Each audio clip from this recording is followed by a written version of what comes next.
Well, hey there. Welcome to Movie Review Mom. I'm the mom and I do the movie reviews. And today, the movie I'm reviewing is called Left Behind: Rise of the Antichrist. This very dramatic movie is now available to stream on video on demand.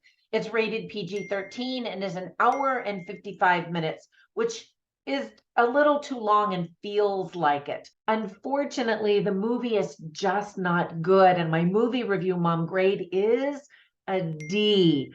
Wah, wah. And I feel terrible saying that. Let me give you an overview in a nutshell, and then I'll point out some of the things that I did like about the movie, as well as some of the reasons why I didn't like it and why I gave it the grade that I did. And I'll also give you some tips for parents, some themes worth talking about, interesting lines, funny lines if there are any, and recommendations for other films that are sort of similar that I think you'll like better, or maybe you'll like it as much as this one. I don't know. Anyway, in a nutshell, the only light after the world falls into chaos is a charming new leader who rises to the head of the United Nations. But does he bring hope for a better future, or is it the end of the world? Dun, dun, dun. The movie was written by Paul Lalonde, Jessica Parker, and John Pattis. Now, I really wanted to like this movie because as a Christian myself, I think it's important to support films that try to promote biblical principles. Unfortunately, the movie just isn't very good and a disappointment for fans of the franchise. So there were, however, some things that I did like. First of all, I've always been a fan of Kevin Sorbo, and I admire that he has tried to support Christian films by starring in them as well as directing them. His son and his wife are even in this movie, and I'm always happy to see that happen.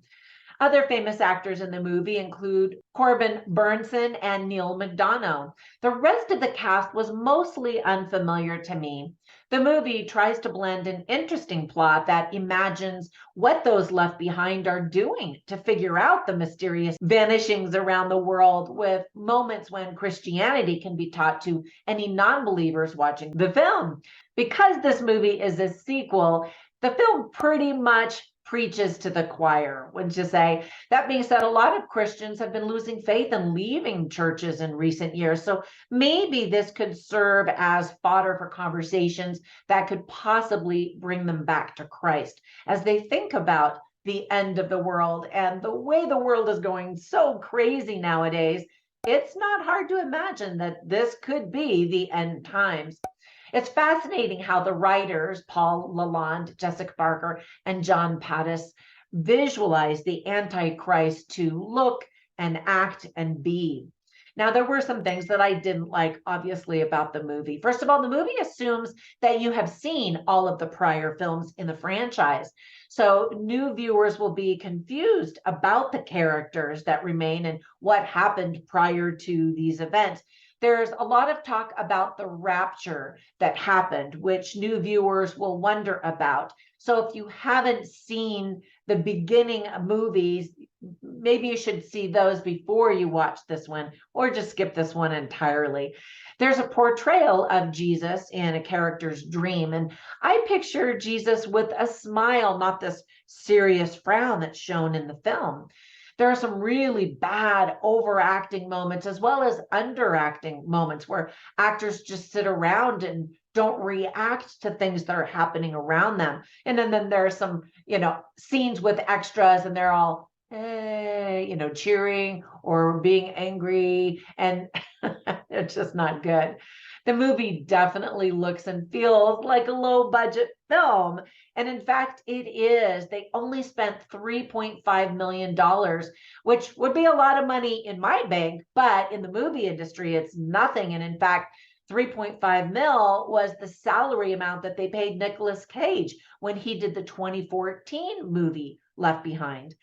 This is actually the sixth movie in the Left Behind franchise, and sadly, they're just not getting better.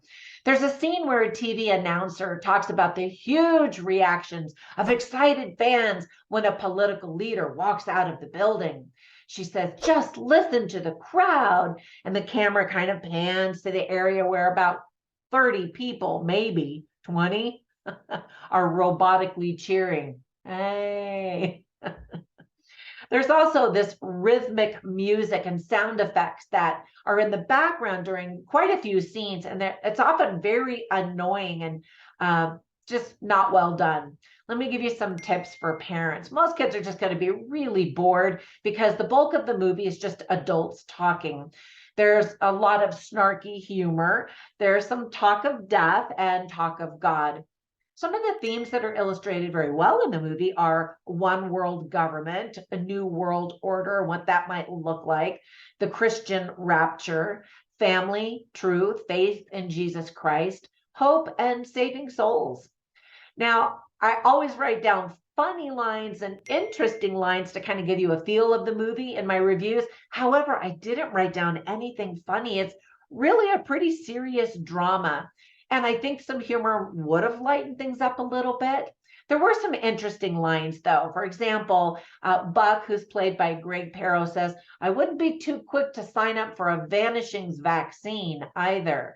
And speaking of vaccine, I think it's interesting that Kevin Sorbo has been adamantly opposed to getting the COVID vaccine. However, he relented in order to get across the US border into Canada, where they were doing some filming. So I thought that was interesting.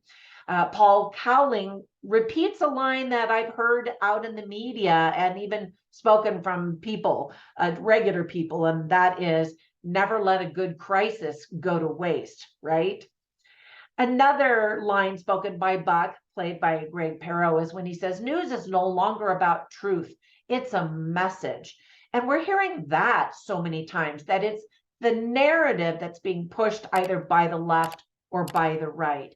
I think the movie does a fairly good job of trying to remain neutral as much as it can, and as much as its audience probably is centered to the right, the characters are trying to make sense of it all and figure out what is truth. All right, so now before I go, let me give you some recommendations for some other movies that you should probably watch if you like this one. The first one would be the first Left Behind movie, which was the first of its kind and made you think and made you imagine what would this new world look like. Another Christian movie that steps outside of the typical cheesy Christian movie genre is God's Not Dead. Now, it's definitely preaching to the choir, but it's also interesting in that it tries to show you both sides of an argument and allow you to decide what you believe to be truth.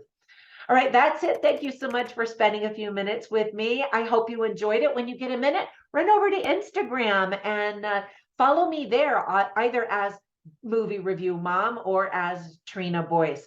All right, have a fantastic day, and I will catch you in the next movie. Bye for now.